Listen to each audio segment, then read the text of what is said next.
ഇന്ധന പ്രതിസന്ധിക്കിടെ ഹോർമൂസ് കടലിടുക്ക് കടന്ന് ഒരു കപ്പൽ കൂടി ഇന്ത്യൻ തീരത്തേക്ക് നീങ്ങുകയാണ്. 44,000 മെട്രിക് ടൺ LPGയുമായിട്ട് ഗ്രീൻ ആശ എന്ന ടാങ്കറാണ് ഇന്ത്യൻ തീരത്തെത്തുക. രാജ്യത്ത് ഇന്ധന പ്രതിസന്ധി ഇല്ല എന്ന് ആവർത്തിക്കുകയാണ് കേന്ദ്ര പെട്രോളിയം മന്ത്രാലയം.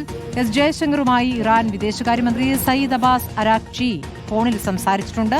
നിലവിലെ സാഹചര്യം ഇരു നേതാക്കളും ചർച്ച ചെയ്തിട്ടുമുണ്ട്.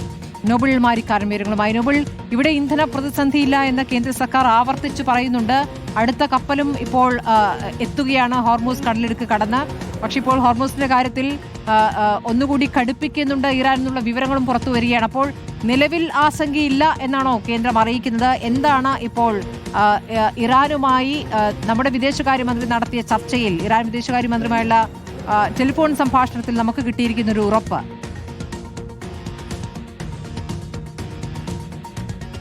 സ്മൃതി, ഇന്ത്യയിൽ ഇന്ധന പ്രതിസന്ധി, പ്രത്യേകിച്ച് LPG പ്രതിസന്ധി ഇല്ല എന്നാണ് കേന്ദ്ര സർക്കാർ ഇപ്പോഴും ആവർത്തിച്ചുകൊണ്ടിരിക്കുന്നത്. പക്ഷെ പലയിടത്തും ഇപ്പോഴും വലിയ ക്യൂ നമുക്ക് കാണാൻ കഴിയുന്നു എന്നാണ് യാഥാർത്ഥ്യം. എന്താണെങ്കിലും ഇന്ധന പ്രതിസന്ധിക്ക് ആശ്വാസമായി ഒരു കപ്പൽ കൂടി ഉടൻ ഇന്ത്യൻ തീരത്തേക്ക് എത്തുകയാണ്. പ്രത്യേകിച്ച് ഗ്രീൻ ആശ എന്ന കപ്പൽ 44,000 മെട്രിക് ടൺ LPGയുമായി ഹോർമൂസ് കടന്നിരിക്കുന്നു. നേരത്തെ ഗ്രീൻ സാൽവി എന്ന കപ്പൽ ഇന്ത്യയിലേക്ക് പുറപ്പെട്ടിരുന്നു. അതും വരും മണിക്കൂറുകളിൽ തന്നെ ഇന്ത്യയിലേക്ക് എത്തും. ഈ രണ്ട് കപ്പലുകൾ കൂടി ഇന്ത്യൻ തീരത്തേക്ക് നങ്കൂരം വിടുന്നതോടെ LPG പ്രതിസന്ധി കൂടുതൽ പരിഹരിക്കാൻ കഴിയും എന്ന പ്രതീക്ഷയിൽ തന്നെയാണ് ഉള്ളത്. അത് മാത്രമല്ല 16 ഇന്ത്യൻ കപ്പലുകൾ ഹോർമൂസ് കടക്കാൻ വേണ്ടി കാത്തുകിടക്കുകയാണ്. ഇതുമായി ബന്ധപ്പെട്ട ചർച്ചകളിലാണ് കേന്ദ്ര സർക്കാർ ഉള്ളത് എന്ന വിവരം ലഭിക്കുന്നുണ്ട്. പ്രത്യേകിച്ച് ഇന്നിപ്പോൾ ഇറാൻ വിദേശകാര്യമന്ത്രി സയ്യിദ് അബ്ബാസ് അരാഗ്ചി നമ്മുടെ വിദേശകാര്യമന്ത്രി എസ് ജയശങ്കറുമായി ഫോണിൽ സംസാരിച്ചു. എസ് ജയശങ്കർ അദ്ദേഹം ഫോണിൽ വിളിക്കുകയാണ് ചെയ്തത് എന്ന വിവരമാണ് ഉള്ളത്. നിലവിലത്തെ പശ്ചിമേഷ്യൻ സംഘർഷം, ഒപ്പം നിലവിൽ തുടരുന്ന യുദ്ധം, അതോടൊപ്പം തന്നെ ഹോർമൂസുമായി ബന്ധപ്പെട്ട വിഷയങ്ങളൊക്കെ ഇരു നേതാക്കളും ചർച്ച ചെയ്തിട്ടുണ്ട് എന്ന് അറിയാൻ കഴിയുന്നു. ഇന്ത്യക്ക് വേണ്ടി ഹോർമൂസ് ഒരുപക്ഷെ വിട്ടുവീഴ്ചകൾ ചെയ്തേക്കും എന്ന സൂചനയും പുറത്തേക്ക് വരുന്നു. നേരത്തെ തന്നെ പല ഘട്ടങ്ങളിൽ